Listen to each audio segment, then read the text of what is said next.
जय हिंद दोस्तों, कैसे हैं आप लोग। आ गया हूं मैं आपके लिए एक और वीडियो लेके। और अब शुरुआत हो गई है दोस्तों किसकी, सीबीएसई की केस स्टडीज की।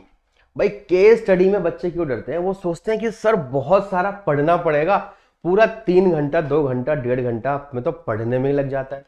एक केस स्टडी को समझते समझते हमारे कई घंटे बीत जाते हैं, तो एग्जाम में 1.5 घंटे में हम कैसे करेंगे केस स्टडी और कैसे करेंगे उसके एमसीक्यूज को सॉल्व। तो बच्चों मैं आपको बताऊं, अगर आपको केस स्टडी को सॉल्व करना है चुटकियों में, तो उसके लिए आपको चैप्टर की डिटेल नॉलेज होना जरूरी है। अगर आपने चैप्टर को अच्छे से पढ़ रखा है तो केस स्टडी नहीं भी पढ़ोगे तो भी आप उसके एमसीक्यूज के आंसर दे दोगे। लेकिन एमसीक्यू का आंसर देने से पहले आपको केस स्टडी को एटलीस्ट एक बार तो रीड करना ही करना चाहिए। तो पहले क्या करना है, आपको एमसीक्यूज को पढ़ लेना है और फिर केस स्टडी को पढ़ना है, और आपको केस स्टडी में से आंसर उठा उठा के डालने हैं। ये कुछ अनसीन पैसेज की तरह ही होता है आपका, जो आप इंग्लिश में करते हुए आ रहे हो। लेकिन इकोनॉमिक्स में केस स्टडीज जो है वो अनसीन पैसेज से थोड़ी सी डिफरेंट होने वाली है। मतलब अगर आपको चैप्टर के बारे में पता है तो बिना केस स्टडी पढ़े भी आप आंसर दे सकते हो। तो दोस्तों इस वीडियो में मैं आपको केस स्टडी कैसे आसानी से करनी है ये बताने वाला हूं। आज जिस चैप्टर की हम शुरुआत करने वाले हैं दोस्तों, उसका नाम है Indian economy at the eve of independence, on the eve of independence. मतलब कि भाई ये इंडियन इकोनॉमी का पहला चैप्टर है। तो भाई शुरू करते हैं बिना टाइम व्यर्थ करे हुए। तो भैया कंप्यूटर जी पहला क्वेश्चन ले आइए जरा हमारे सामने। ये आ गया जी आपके सामने पहला क्वेश्चन। ये कह रहा है, डायरेक्शन दे रखी है कि इस पैसेज को रीड करो पहले, केस स्टडी को, और हमें क्वेश्चन नंबर 1 से लेके 5 तक किसके आंसर देने हैं। मतलब हर केस स्टडी में आपको 5 क्वेश्चन दिए जाएंगे और उस केस स्टडी पे ही बेस होंगे। तो पहले मैं आपको केस स्टडी के बारे में थोड़ा सा समझा दूं, फिर हम तुरंत फटाफट से क्वेश्चन कर लेंगे, सटासट हो जाएंगे क्वेश्चन। तो इंडिया इकोनॉमी जो थी ब्रिटिश रूल के अंदर फंडामेंटली एग्रेरियन थी। अब लगभग 85% लोग खेती पे डिपेंडेंट थे। कंट्री की जो पॉपुलेशन थी वो मोस्टली गांवों में रहती थी और अपना खर्चा पानी कैसे चलाती थी जी, खेती के थ्रू चलाती थी। दोस्तों इस इंग्लिश को आप लोग पढ़ोगे आपको इसका आसानी से मतलब समझ में आ जाएगा। बहुत आसान लैंग्वेज लिखी होती है, आराम से आप सॉल्व कर सकते हो।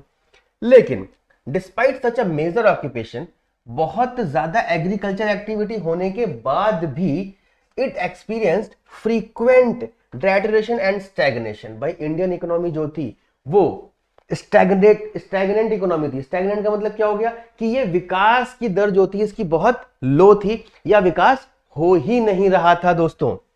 और डेटरेंट का मतलब पिछड़ी इकोनॉमी, भाई पीछे जा रही थी इकोनॉमी, ये आगे नहीं बढ़ रही थी। This stagnation in the agricultural sector was caused mainly because of the various system of land settlement। भाई उस टाइम पे जो हमारी समस्या थी वो सबसे बड़ी समस्या थी लैंड सेटलमेंट। भाई लैंड सेटलमेंट सिस्टम उस टाइम पे अंग्रेजों ने बड़ा ही खराब कर रखा था। वो लोग एक सिस्टम फॉलो करते थे जिसका नाम था जमींदारी सिस्टम। जमींदारी, रियोतवारी भी कहते थे इसको। तो जमींदारी सिस्टम में क्या होता था भाई, यहां पर एक बड़े से विलेज में, मैं आपको समझाऊं जरा इसके बारे में थोड़ा सा। तो एक पूरा विलेज है,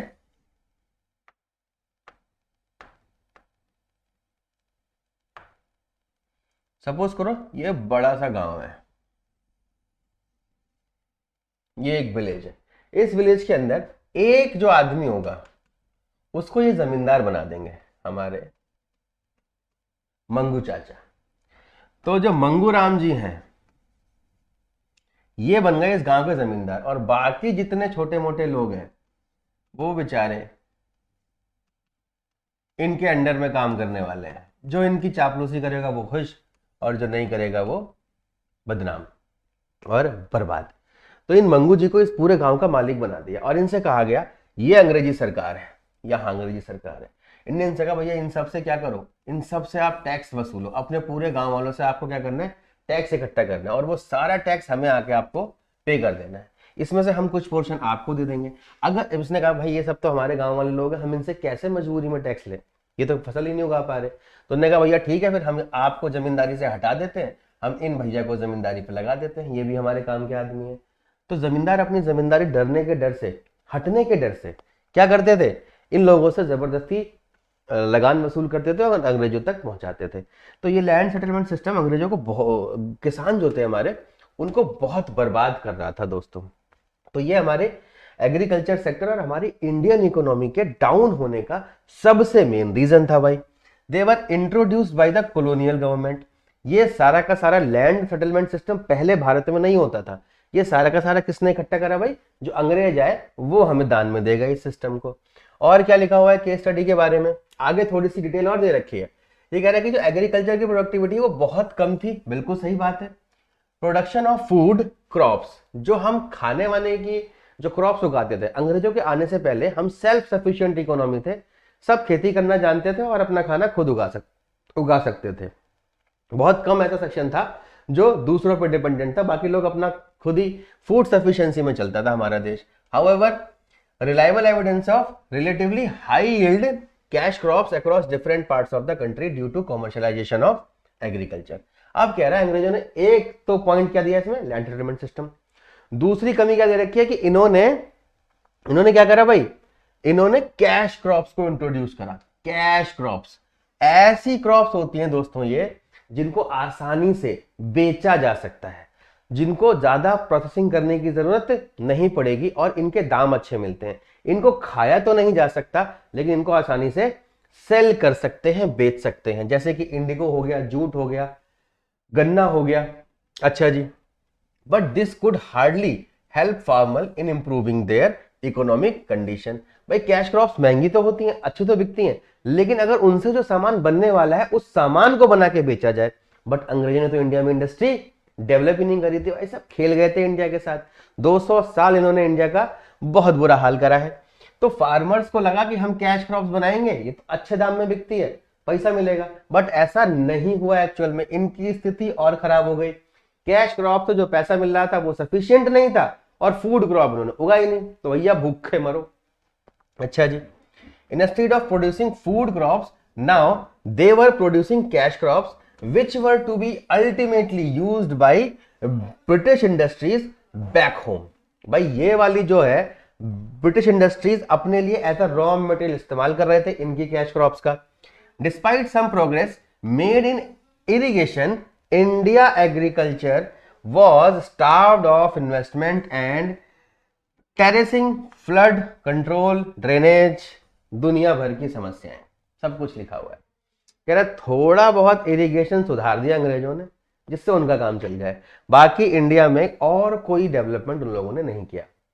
तो ये केस स्टडी जो है, आ जाओ जरा पहले वाले पोर्शन पे। इस केस स्टडी में 2-4 खास बातें बताई गई हैं, तो जरा उनको अंडरलाइन कर लिया जाए। तो मैं आपके लिए ये वाला मार्कर ले लेते हैं भाई। तो एक तो आपको बात करनी है किसकी, लैंड सेटलमेंट सिस्टम की। यहां पर इसकी बात करी है इन्होंने। 85% पॉपुलेशन एग्रीकल्चर पे डिपेंडेंट थी, ये खास बात है। उसके बाद कैश क्रॉप्स की बात करी है, इन्वेस्टमेंट की बात करी है। किसमें इन्वेस्टमेंट की बात करी है, एग्रीकल्चर में इन्वेस्टमेंट की बात करी है, इरिगेशन फैसिलिटी की बात करी है, और हमारी सारी कमियां जो इसमें है वो हमें अंडरलाइन करने की जरूरत नहीं है। अब इसी पे बेस हमारे 5 क्वेश्चन होने वाले हैं बच्चों। तो पहले क्वेश्चन पे आ जाओ भाई। क्या कहता है पहला question? Question number 1, which of the following is the main reason explaining high dependence on of the workforce in the agriculture sector. भाई जो हमारा वर्कफोर्स था वो ज्यादा से ज्यादा एग्रीकल्चर पे डिपेंडेंट था। क्या रीजन है इसके लिए? पहला, रैम्पेंट इलिटरेसी एंड पॉवर्टी। बिल्कुल सही बात है कि स्टडी में बताया गया कि अंग्रेजों ने सिर्फ इरिगेशन पे थोड़ा बहुत खर्चा करा, लिटरेसी वगैरह पे तो खर्चा ही नहीं करा। मतलब हमें पढ़ाने लिखाने पे उन्होंने कोई योगदान नहीं दिया। तो भाई ये हमारा आंसर हो सकता है, तो यही आंसर होना चाहिए वैसे। लेकिन आगे बढ़ के देखते हैं, क्या पता किसी और पॉइंट में कुछ और ऐसी बात हो जो इससे बेटर हो। क्योंकि एमसीक्यूज में जो सही होता है वो सही नहीं होता है, जो ज्यादा सही होता है वो सही होता है दोस्तों। तो 40 में से 40 लाने हैं तो डिटेल में पढ़ना जरूरी है। ये कह रहा है a vibrant agriculture sector which can engage a large amount of Indian diaspora. भाई डियास्पोरा का मतलब होता है जो इंडिया के लोग जो काम करने वाले हैं। तो ऐसा कुछ नहीं था यहां पर दिक्कत ही थी। तो ये वाली बात तो गलत साबित होती है कि एग्रीकल्चर में ज्यादा लोग काम नहीं कर पा रहे थे, लेकिन ये लोग जो है वाइब्रेंट एग्रीकल्चर एक्टिविटी में तो लगे ही नहीं थे, इनकी तो एग्रीकल्चर और खराब हो रखी थी। अच्छा जी, अगला है developing the agrarian base as there were limited employment opportunity in the manufacturing and service sector. ये डेवलप कर रहे थे क्या एग्रेरियन बेस को? बिल्कुल नहीं कर रहे थे डेवलप। और अगला है ऑल ऑफ द अबव। तो भाई इसका आंसर क्या होना चाहिए जी? ए होना चाहिए इसका सही आंसर। तो ए हमारा आंसर आ गया। जब दो गलत हो गए तो ऑल ऑफ द अबव तो हो ही नहीं सकता। तो भाई जो हमारी इलिटरेसी और पॉवर्टी थी वो मेन रीजन था कि हम किस पे डिपेंडेंट थे? एग्रीकल्चर पे। भाई पढ़े लिखे है नहीं तो किसी सर्विस सेक्टर में या किसी फैक्ट्री या मैन्युफैक्चरिंग सेक्टर में कैसे काम करेंगे? कोई टेक्निकल नॉलेज ही नहीं है, कोई स्किल डेवलपमेंट प्रोग्राम ही नहीं कर रखा हम लोगों ने। तो हमारी जो इकोनॉमी थी उसमें लोग सिर्फ एग्रीकल्चर करना जानते थे, या फिर हम लोग जानते थे हैंडीक्राफ्ट इंडस्ट्री, उसको भी अंग्रेजों ने खत्म कर दिया था। बट हैंडीक्राफ्ट पे क्वेश्चन नहीं आएगा क्योंकि केस स्टडी में इसके बारे में नहीं बताया गया है दोस्तों। अब आ जाओ अगला, उसी केस पे क्या क्वेश्चन कह रहा है? Agriculture sector in India is often categorised as a having a disguised unemployment. This implies भाई डिस्गाइज्ड अनएम्प्लॉयमेंट। ये कह रहा है कि 85% जो पॉपुलेशन काम कर रही थी उससे पता लगता है डिस्गाइज्ड अनएम्प्लॉयमेंट। भाई डिस्गाइज्ड अनएम्प्लॉयमेंट जो होता है वो ऐसी स्थिति होती है जब किसी फील्ड पे, एक एग्जांपल दे रहा हूं, या किसी भी जगह पे उतने लोग काम कर रहे हैं जितने लोगों की जरूरत नहीं है। सपोज करो इस फील्ड पे 5 लेबर मिलके बहुत अच्छा काम कर सकते हैं, प्रोडक्शन कर सकते हैं, बट इसी फील्ड पे 50 लेबर काम कर रही हैं। क्यों काम कर रही हैं? क्योंकि भाई इनके पास जमीन ही नहीं है, खाली बैठने से अच्छा है इसी जमीन पे काम कर रहे हैं। तो इन्हें लग रहा है कि हम काम कर रहे हैं, बट एक्चुअल में ये लोग क्या है जी? बेरोजगार ही कहे जाएंगे। बात समझ में आई? तो ये किस में आ गए जी? बेरोजगारी के कैटेगरी में आ गए। ऐसी बेरोजगारी को हम कहते हैं डिस्गाइज्ड, छुपी हुई बेरोजगारी। बंदा हमें काम करता हुआ तो दिखेगा लेकिन वो एक्चुअल में काम नहीं कर रहा होगा, कि 5 लोगों का काम 50 लोग कर रहे हैं। तो पर पर्सन जो वर्क हो रहा है वो तो एकदम जीरो के बराबर हो गया, 10 गुना कम काम कर रहे हैं। यहां पर 5 लोग जितने काम कर रहे हैं, ये 50 लोग, हर आदमी उससे 10 गुना कम काम कर रहा है, क्योंकि आउटपुट तो उतना ही प्रोड्यूस होगा, जमीन तो उतनी ही है भैया। तो इतने लोगों की जरूरत ही नहीं है यहां पर, इसीलिए बोला जाएगा डिसगाइज्ड अनएम्प्लॉयमेंट। अच्छा जी, तो more number of worker are engaged in agriculture than required. बिल्कुल सही बात है, एकदम सही आंसर लग रहा है ये। अगला है marginal productivity of each additional worker is close to. बिल्कुल ये भी सही कह रहा है कि हर अगला वर्कर अब जब काम पे लगाओगे आप तो उसका कोई बेनिफिट नहीं होने वाला। 5 लोग की जरूरत थी, 50 पहले ही लगा चुके हो। अगर आप 51वां लेबर और ले आओगे तो भैया वो जो काम करेगा वो जीरो के बराबर होगा, या बिल्कुल भी लायक ही नहीं है वो किसी काम के, तो जरूरत ही नहीं थी उसकी। तो दोनों आंसर सही लग रहे हैं। तो देखते हैं कहीं बोथ ए एंड बी लिखा हुआ है क्या। अगला है लेस नंबर ऑफ वर्कर। ये तो गलत हो गया, कम नहीं ज्यादा वर्कर होते हैं इसमें। हाँ, can be explained bye either, यहां बोथ ए एंड बी दे रखा है, इट मींस डी हमारा सही आंसर हो जाएगा। तो क्वेश्चन नंबर 2 का आंसर क्या हो गया दोस्तों? डी हो गया। अब चलते हैं नेक्स्ट क्वेश्चन पे। तीसरा क्वेश्चन क्या कह रहा है? Commercialisation improve the socio economic status of farmer during the British India. भाई गलत बात। अगर अंग्रेज चाहते तो इस काम को कर सकते थे, यहां के लोगों का सोशियो इकोनॉमिक स्टेटस वो लोग इंप्रूव कर सकते थे, लेकिन अगर इस कॉमर्शियलाइजेशन को वो सिर्फ और सिर्फ अपने बेनिफिट के लिए इस्तेमाल ना करते, बट उन्होंने सिर्फ अपने बेनिफिट के लिए इस्तेमाल करा। इंडिया की इकोनॉमी को रॉ मटेरियल की इकोनॉमी बना के रख दिया कि भाई इंडिया का वो यूज किस लिए करते थे? सिर्फ और सिर्फ रॉ मटेरियल लेने के लिए। तो भैया ये वाली स्टेटमेंट बिल्कुल फॉल्स साबित होती है। तो बी हमारा सही आंसर है। इस आंसर को करने के लिए केस स्टडी पढ़ने की जरूरत ही नहीं है, आप खुद ही कर दोगे बिना केस स्टडी पढ़े। अगला देखो, अगला भी ऐसे ही कर दोगे आप, कितना आसान है।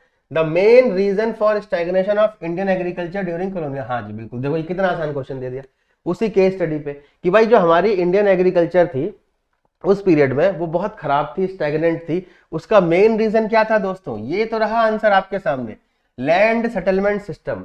बाकी भी आंसर हो सकते थे, बट एमसीक्यू में जो सही होता है वो सही नहीं, जो ज्यादा सही होता है। तो यहां पर मेन रीजन पूछा है, सबसे बड़ी समस्या पूछी है, तो सबसे बड़ी समस्या तो लैंड सेटलमेंट सिस्टम ही थी उस टाइम पे। तो ए ही हमारा आंसर लिखना है आपको, वरना गलत हो जाएगा। पुअर लेवल ऑफ इंफ्रास्ट्रक्चर, ये तो आप भी कह सकते हो कि पुअर लेवल ऑफ इंफ्रास्ट्रक्चर तो अब भी है, इतनी पॉपुलेशन उसके हिसाब से कम है। टेक्नोलॉजिकल बोटलनेस, ये भी बिल्कुल कम थी, और फाइनेंशियल कंस्ट्रेंट्स, ये भी सब था, बट ये मेन रीजन था। तो ए ही हमारा आंसर होगा दोस्तों। अब आ जाओ पांचवें क्वेश्चन पे, इस केस स्टडी के पांचवें क्वेश्चन में दे दिया असर्शन और रीजन। तो वही 3 स्टेप जो मैंने आपको अलग से समझा रखे हैं। पहले देखो ये सही है कि गलत है। Commercialisation of agriculture means a transitory shift from food crop to cash crop, बिल्कुल सही बात है। For sale in the market than domestic consumption, आप उगाओ लेकिन खुद मत कंज्यूम करो, उसको बेचने के लिए उगाओ, बिल्कुल सही बात। यही तो मतलब होता है हमारी कॉमर्शियलाइजेशन ऑफ एग्रीकल्चर का। ये करना बहुत अच्छी बात है, ताकि किसान को सिर्फ अनाज के पैसे नहीं और एक्टिविटीज के भी पैसे मिलने लग जाए। ठीक है जी। जैसे कि इंडिगो वगैरह उगाना, उस टाइम पे अंग्रेजों ने इंडिगो को बहुत प्रमोट किया था भाई, नील वगैरह को, ये ध्यान रखना। This resulted in huge cash flow for domestic cultivator. ये कह रहा है, ये बात तो समझ में आती है, ये कह रहा है जब ये काम हुआ तो डोमेस्टिक जो हमारे यहाँ के जो कल्टीवेटर्स थे, किसान लोग थे, उनको बहुत पैसा मिलना शुरू हो गया। Who invested the same to improve the fertility of the soil, और उन्होंने उससे जमीन की उपजाऊ क्षमता को दबा के बढ़ा दिया। एकदम झूठ बोल रहे हैं, बल्कि किसानों ने बर्बाद कर दिया था उनको। इंडिगो एक ऐसी फसल होती है जिसको अगर लगाओ तो उसकी जड़ बहुत नीचे जाती है। नील एक फूल होता है जिससे नील बनता है, कलरिंग वगैरह में यूज होता है, जो हम कपड़े वगैरह पहनते हैं। तो भाई उसकी वजह से जो सॉइल होती है उसकी उर्वरक क्षमता कह सकते हो आप, बहुत कम हो जाती है। मतलब उसकी उपजाऊ क्षमता, फर्टिलिटी बहुत कम हो जाती है, और आप दूसरी फसलें उगा ही नहीं पाओगे फिर उस पर कई साल तक, छोड़ना पड़ेगा जमीन को खाली खाद वगैरह डाल के। तो ये वाली बात हमारी फॉल्स साबित होती है। तो भाई जब दूसरा फॉल्स हो जाए तो रीजन नहीं देखना है, आपको सी आंसर पे ट्रिक कर देना है, एक सही और एक गलत। सी इज द करेक्ट आंसर। देखिए दोस्तों आ गया, कितना आसान था। एक केस स्टडी, 5 क्वेश्चन हो गए। एक केस स्टडी और करते हैं, चलो, इतनी आसानी से नहीं छोड़ूंगा, ताकि आप लोग एकदम अच्छे से पकड़ ना लो कि कैसे सॉल्व करनी है केस स्टडी दोस्तों। तो भाई रीड करना है और वही 5 क्वेश्चन के आंसर देने हैं। तो रीड करते हैं पहले। The restrictive policy of commodity production, trade and tariff pursued by the colonial government adversely affect the structure, composition and volume of India's foreign trade. कि भाई इन्होंने क्या करा था, रेस्ट्रिक्टिव पॉलिसी लगाई थी कि इंडिया से सामान जो बाहर जाएगा वो कच्चा माल जाएगा, और जो फिनिश्ड गुड्स है वो इंडिया से बाहर नहीं जाएंगे, उस पर बहुत टैक्स लगा दिया जाएगा। तो ये वाला पॉइंट हमें इस लाइन से पता लग गया। Consequently India become an exporter of primary product, मतलब अब रॉ मटेरियल पे छूट दे दी थी तो रॉ मटेरियल तो एक्सपोर्ट होगा ही होगा। कॉलोनियल गवर्नमेंट सारा जो रॉ मटेरियल था वो कहाँ भेज रही थी, ब्रिटेन में भेज रही थी दोस्तों। And an important importer of finished consumer, भाई अब जब फिनिश गुड्स यहाँ पर बनेंगे नहीं तो कंज्यूम तो हमें करनी ही है, तो वो कहीं ना कहीं से खरीदनी पड़ेंगी। तो हम क्या करते थे, इंपोर्ट कर लेते थे ब्रिटेन से, वही लोग हमसे कच्चा माल खरीद के पक्का माल बना के हमें देते थे। मतलब हम ही से लिया सस्ते में और हम ही को महंगे में बेच रहा था। कनपटिया पे मारना चाहिए था उसको, बहुत बदमाश थे अंग्रेज लोग। 200 साल तक परेशान करा हम लोगों को। Like light machinery produce in the factories of Britain, ये सब हमें वहां से खरीदना पड़ता था छोटे मोटे प्रोसेस वाले काम करने के लिए। The most important characteristics of India's foreign trade through out the colonial period was the generation of a large export surplus due to its quality. Indian indigo was in great demand in Britain.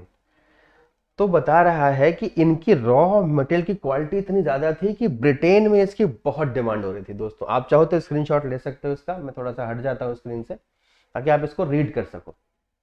ठीक है, तो अंग्रेजों ने बहुत demand बढ़ा दी किसकी, Indigo की। 1810 almost 95% of the Indigo imported into Britain was from India, मतलब इंडिया का सारा इंडिगो प्रोडक्शन ब्रिटेन में जा रहा था। तो यहां पर 2 बातें करी, पहली रेस्ट्रिक्शन लगाई कि फिनिश्ड गुड्स नहीं भेजेंगे, कच्चा माल भेजने लग गए, ब्रिटेन में डिमांड बढ़ गई।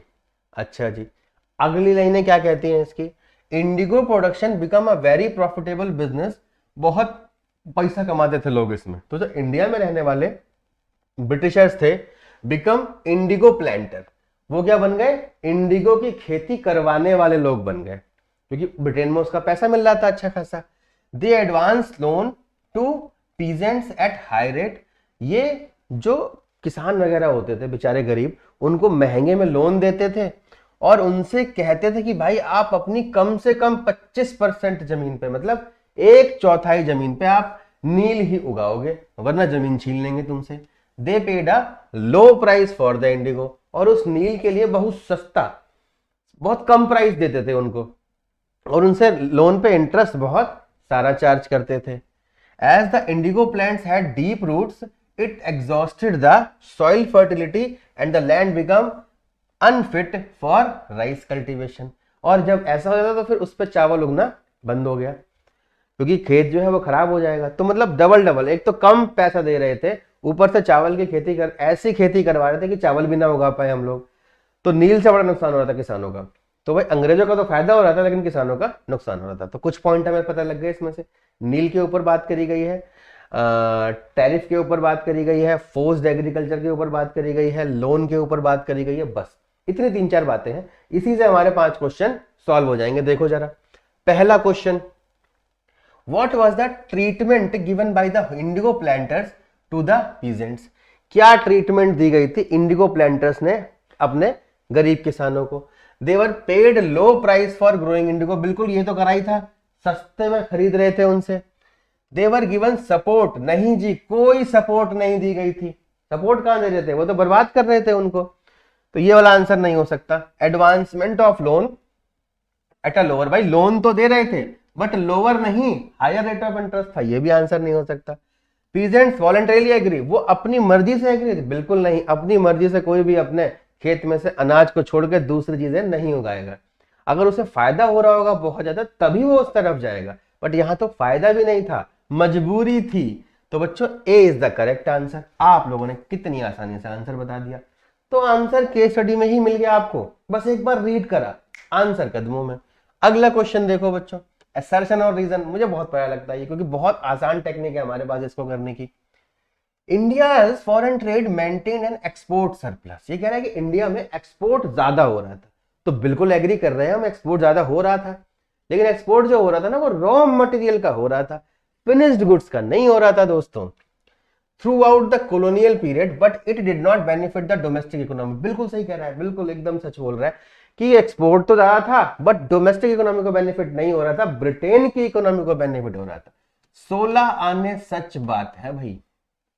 अगली बात देखो, क्या ये वाली बात सच है? The export surplus was used to meet the war expenses incurred by the colonial setup, बिल्कुल सही कह रहा है, बिल्कुल सही कह रहा है कि जो एक्सपोर्ट से पैसा आता था, हमारे पास जो इनकम आती थी, अंग्रेज लोग इतने मक्कार थे, वो अपनी वॉर एक्सपेंसेस, हथियार बनाने में, अपनी मिलिट्री को एस्टेब्लिश करने में लगे रहते थे उस वाले से। तो ये वाली भी बात एकदम सही है, और इसी रीजन से हमारी डोमेस्टिक इकोनॉमी ग्रो नहीं कर पाई। तो इनके बीच में रिलेशन भी एकदम सही है। तो भैया ए आंसर बन जाएगा हमारा, ए इज द करेक्ट आंसर, क्योंकि आपको पता ही है कि दोनों ट्रू है और रिलेशन में सही बैठ रहा है। अब आ जाओ थर्ड वाले पे, क्या कह रहा है भाई? Production of Indigo brought huge surplus for the, अब इंडिगो का प्रोडक्शन हुआ तो किसानों को फायदा हुआ था या फिर इंडिगो प्लांटर्स को फायदा हुआ था? केस स्टडी में आंसर आपको मिल गया है इसका।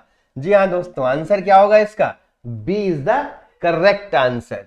तो देखो भाई, बी हमारा सही आंसर आ गया। कितना आसान है, लड्डू एकदम। अब आ जाओ जी जरा चौथे क्वेश्चन पे। अब क्या कह रहा है कि इंडिगो का जो प्रोडक्शन था वो बढ़ा, इससे fertility of the soil and brought huge revenue for the domestic cultivator. कह रहा है कि इंडिगो प्रोडक्शन करने से फर्टिलिटी बढ़ रही थी, और साफ साफ केस स्टडी में लिखा हुआ है, और एक्चुअल में ऐसा होता भी है बच्चों, झूठ नहीं लिखा हुआ है, सच लिखा हुआ है कि अगर इंडिगो उगाओ किसी जमीन पे तो दूसरी फसलें उस पर ठीक से नहीं उग पाएंगी, वो जमीन खराब हो जाएगी, खराब। तो ये वाली बात इंक्रीज तो करता ही नहीं, डिक्रीज करता है, बल्कि बर्बाद कर देता है, फॉल्स होती है। तो आंसर हमारा बी आ जाता है। 5वें क्वेश्चन पे चलो भाई, क्या कह रहा है? ये कह रहा है कि भैया which sector was the second largest. First वाले की बात नहीं कर रहा, फर्स्ट वाला तो एग्रीकल्चर था। Provider of the employment during British India. भाई अंग्रेजों ने बड़ी चालाकी चली थी। अंग्रेज क्या कर रहे थे, जो लोग खेती कर रहे थे उनसे खेती करवाते थे जबरदस्ती, और जो खेती नहीं करते थे उनको अपने यहाँ पर नौकरी पे रख लेते थे और बहुत कम सैलरी दिया करते थे। तो भाई उन लोगों से काम क्या करवाते थे? ऐसे काम जो सर्विस सेक्टर से रिलेटेड होते हैं, वो वाले सारे के साथ उनकी सर्विसेज का इस्तेमाल करते थे। और अपने ब्रिटेन से आके भी लोग यहाँ पर लॉ एनफोर्समेंट वगैरह को मजबूत कर रहे थे, ताकि ये लोग जो है इंडिया पे तरीके से कब्जा करें और काफी दिन तक करें, कोई विद्रोह ना कर पाए, कोई लड़ाई ना हो पाए। 1857 में सबसे पहले लड़ाई हुई थी, लक्ष्मीबाई जी ने जब तलवार उठा ली थी उस टाइम पे। तो कौन सा आंसर होना चाहिए? जो सेकंड लार्जेस्ट जो है वो क्या था उस टाइम पे? सर्विस सेक्टर था। सारे के सारे सेक्टर नहीं थे। एग्रीकल्चर तो बिल्कुल नहीं था, क्योंकि ये तो नंबर 1 पे था, और इंडस्ट्री तो इन्होंने विकास करने की कोशिश ही नहीं करी, तो इसलिए आंसर नहीं हो सकता। तो एलिमिनेशन मेथड से भी आप आंसर इसका निकाल सकते हो दोस्तों। तो सी इज द करेक्ट आंसर आपका बन जाता है। कितना आसान है केस स्टडीज को कर पाना। तो बच्चों डरना नहीं है बिल्कुल भी केस स्टडी से। 40 में से 40 नंबर आपको लेके आने हैं। और अगर आपको कोई भी समस्या आती है दोस्तों, नंबर आपकी स्क्रीन पे है, आप व्हाट्सएप कर सकते हैं, कॉल कर सकते हैं और अपनी समस्याओं को हमको बता सकते हैं। हम वादा करते हैं कि उनका सॉल्यूशन हम जरूर लाएंगे आपके लिए।